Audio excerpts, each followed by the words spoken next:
Jamais sans la grâce, une dévotion matinale proposée par l'Église évangélique de la grâce en collaboration avec l'Institut Théologie de Cotonou.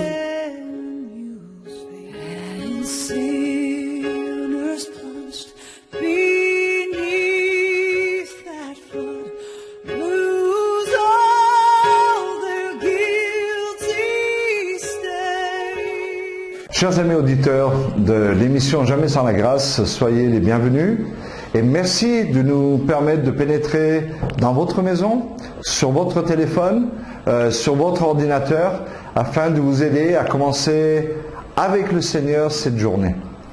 Il y a un thème que j'aimerais aborder, c'est la consolation de Dieu, un thème qui n'est pas souvent cité, sur lequel on ne prêche pas forcément beaucoup, et dont la Bible ne parle pas autant que ça, mais qui est tellement vital, et vous allez le voir avec moi durant tous ces jours qui vont venir.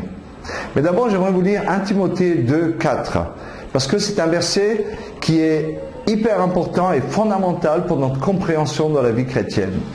Il est dit dans ce passage que Dieu veut que tous les hommes soient sauvés et parviennent à la connaissance de la vérité. Qu'est-ce que ça veut dire ? Ça veut dire que dans ce petit verset, Dieu a synthétisé en fait la vie chrétienne. Et j'aime ça parce que ça nous permet de visionner notre vie avec simplicité mais puissance en même temps. Tout ce qui est simple est beaucoup plus puissant, beaucoup plus solide, beaucoup plus robuste et moins facile à dérégler. Et donc dans ce verset, Dieu nous donne les deux axes essentiels autour desquels la vie chrétienne doit tourner. C'est le salut des hommes et l'autre axe est la connaissance de la vérité. Et j'aimerais vous dire qu'aujourd'hui et tous les jours qui vont venir, on va parler de la vérité, la connaissance de la vérité. Mais pas n'importe laquelle, on va parler de la connaissance de la vérité concernant Dieu. Et plus précisément, dans les jours qui suivent, là, les 5 jours qui vont suivre maintenant, nous allons parler de la consolation de Dieu. Et c'est très important. Laissez-moi vous lire un passage dans Luc, ou plutôt dans Ésaïe 61, verset 2, il est dit que Dieu a oint Jésus pour publier une année de grâce de l'Éternel et un jour de vengeance de notre Dieu et pour consoler tous les affligés. Il y a 3 choses dans ce passage qui sont très importantes. D'abord, la première chose que Jésus est venu faire, c'est de publier une année de grâce. Alors on sait que l'année, c'est aussi un symbole pour parler d'une période de temps. Et nous qui étudions la parole de Dieu, les enseignants, les pasteurs, tout cela, nous savons que les périodes, on en voit quelques-unes dans la parole de Dieu, et nous on a appelé ça, dans un langage un peu moderne, des dispensations. Depuis que Moïse a donné la loi jusqu'à ce que Jésus vienne, c'était la dispensation, une période de temps qu'on appelait la dispensation de la loi. Quand Jésus est venu, il est venu pour amener une année de grâce, c'est-à-dire qu'il nous a introduits dans une dispensation qui s'appelle la dispensation de la grâce ou la dispensation de l'Église qui est caractérisée par le message de la grâce. D'accord ? On n'a pas le temps de rentrer dans tout ça. Mais donc, Jésus est venu d'abord pour ça. Ensuite, il dit « Et un jour de vengeance de notre Dieu ». Ici, dans Ésaïe. Mais si vous reprenez le même passage dans Luc, vous vous apercevez que Jésus ne parle pas de jour de vengeance, parce que le jour de vengeance vient après le ministère de Jésus. C'est à la fin de la grande tribulation, le Seigneur va venir et il va venger son peuple qui aura été humilié, qui aura été persécuté par le monde entier. Ça, c'est à la fin de la tribulation.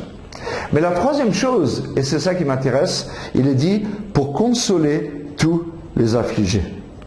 Donc, en dehors de la raison majeure pour laquelle Jésus est venu sur la terre, qui est de publier une année de grâce, il est venu aussi, et entre autres, délivrer les captifs, etc. Il est venu aussi pour consoler ceux qui sont affligés. Le mot consolation, dans le Nouveau Testament, c'est un mot qui se lit en français paraklésis. Paraklésis. Ça veut dire consolation, exhortation, assistance, encouragement, ça parle de ce qui offre réconfort ou rafraîchissement.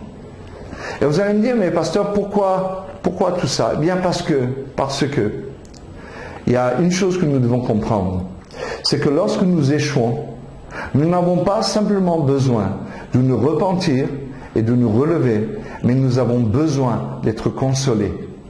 Et demain, nous allons voir pourquoi c'est tellement important et tous les jours qui vont suivre.